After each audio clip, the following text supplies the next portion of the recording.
the untold story of how Netflix won the streaming war. Have you ever wondered how the company everyone thought was collapsing somehow ended up winning the streaming war? And why every rival that once vowed to destroy Netflix is now quietly handing it their best shows? What happened is stranger, faster, and more dramatic than you might think. A story of panic, reinvention, and a comeback so big, Wall Street had to rewrite its expectations for the entire entertainment industry. This is the untold story of how Netflix won the streaming war. It begins in the spring of 2022, when Netflix, once the unstoppable engine of Silicon Valley, reported something it hadn't seen in a decade: massive subscriber losses. 2 quarters in a row, hundreds of thousands gone. Growth shattered. Confidence gone. The company's stock plummeted. Analysts called it the Great Netflix Correction. Hollywood reacted like it had just won a championship. Disney Plus, HBO Max, Paramount Plus, Peacock, everyone sensed opportunity to strike.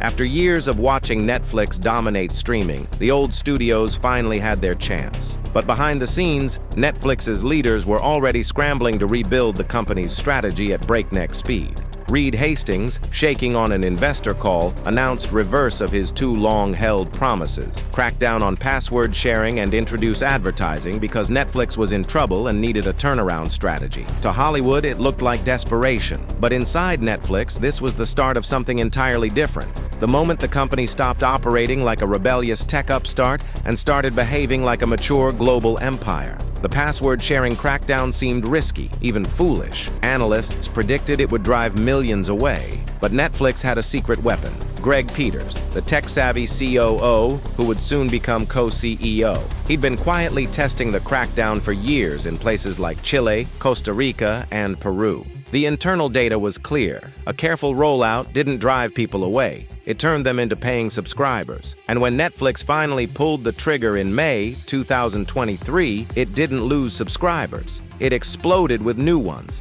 The company added 45 million paying subscribers after the crackdown. Total users rocketed to 277.6 million, up 16.5% year over year. In the US, its share of screen time hit 8.4%, more than Disney Plus and Hulu combined. Netflix's stock up more than 300% from its post-correction low. Wall Street went from predicting Netflix's downfall to declaring the streaming wars are over. Netflix has won. But gaining subscribers wasn't the real victory. Netflix won because everyone else lost. Legacy studios had spent billions chasing Netflix. They built their own platforms, took shows off Netflix to boost their own libraries, and sacrificed the huge revenue they once made from cable and theatrical releases. Disney, Paramount, and Warner Brothers Discovery bled money until Wall Street finally said enough. Spending was slashed. Shows were canceled. Production slowed. Entire companies re-evaluated their futures. Shari Redstone sold Paramount. Analysts urged Warner Brothers Discovery to consider doing the same.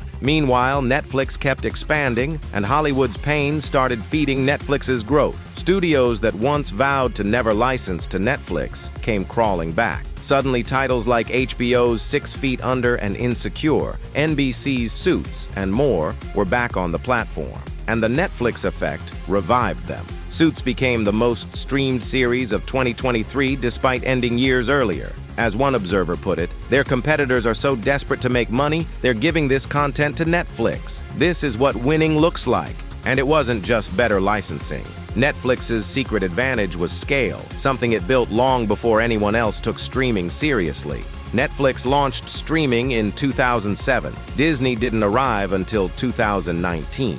That 12-year head start allowed Netflix to build massive global production hubs, develop world-leading recommendation algorithms, create hits in South Korea, India, Spain, and beyond, dub shows into dozens of languages instantly, make international content cheaper and more efficiently. When Squid Game became a global sensation, Netflix realized something enormous. It didn't need to spend the most to win. It just needed content people couldn't get anywhere else. And that changed everything. While rival studios spent like gamblers trying to win back losses, Netflix held its content budget at $17 billion and even spent only $13 billion during the Hollywood strikes. It didn't need more. Audiences kept watching.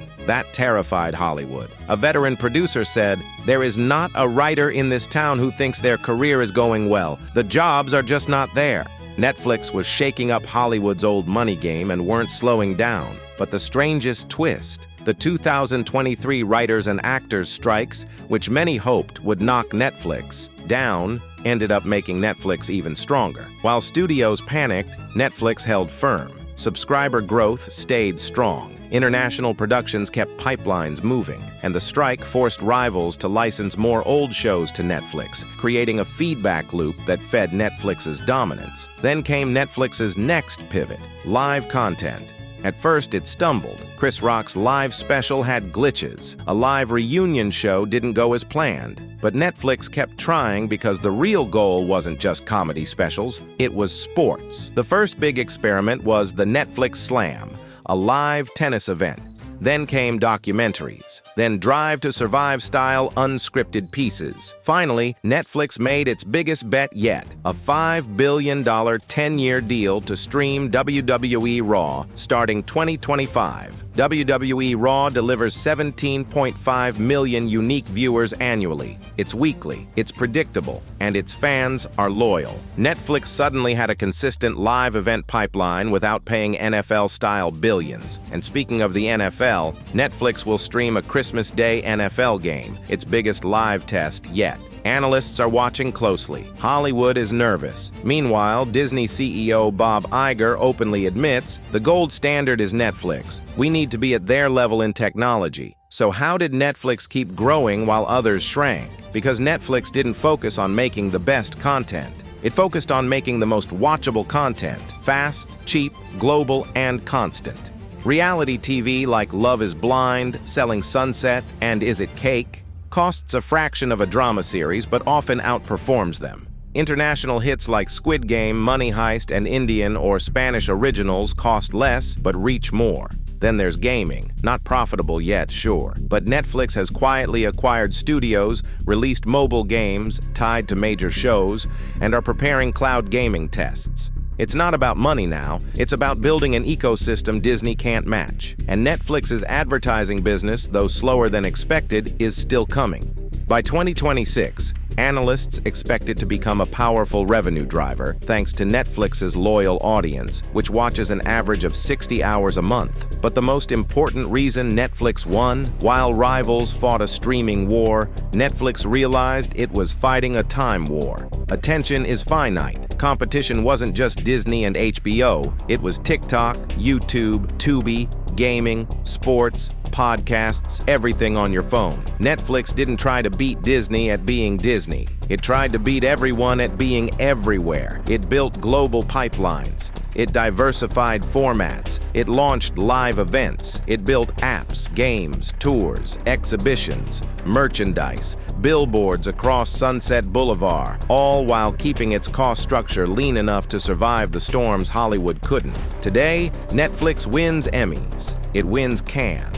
It revives old shows. It buys theaters. It drives Wall Street. It shapes Hollywood policy. It influences tech. It even influences politics. Whether people love it or hate it, the company is unavoidable. A Hollywood rival put it best. Every decade has a dominant media company, and Netflix is it for this decade. Disney is profitable but smaller. Warner Brothers Discovery is searching for options. Paramount is sold. Cable is collapsing. The theatrical model is unstable. Meanwhile, Netflix keeps growing. Slowly, steadily, internationally, relentlessly. This is how Netflix won the war. Not by being perfect, not by being the biggest spender, but by being the fastest learner, the calmest in crisis, the boldest in reinvention, and above all, the only company willing to transform itself faster than the entertainment world was collapsing around it. From crisis to conquest, Netflix turned every challenge into dominance, showing that speed, vision, and innovation always win. Hollywood may stumble, but Netflix keeps moving. Thanks for watching. If you want more inside stories of the companies shaping our world, hit like, share, subscribe, and stay tuned. See you in next video.